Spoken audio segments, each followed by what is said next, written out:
নমস্কার, আমি রূপা। আজ আমার লাঞ্চ মেনু এই যে কালকের মতোই লাউ ঘন্ট করেছি মুগের ডাল দিয়ে। অনেক বড় লাউটা ছিল, এই জন্য করতে হলো আজকেও। আর করেছি এখানে আলু ভাতে মাখা। হ্যাঁ, একটুখানিই করেছি। আচ্ছা, এটা কলাইয়ের ডাল করেছি। এটা কলাইয়ের ডাল, এটা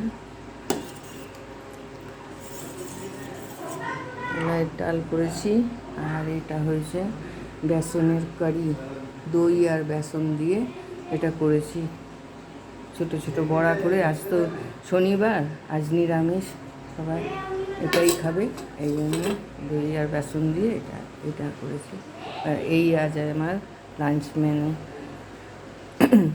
পাশে থাকবেন, শেয়ার করবেন, কমেন্ট করুন, আর সাবস্ক্রাইব করবেন অবশ্যই। হ্যাঁ, আজ তাহলে এই পর্যন্ত।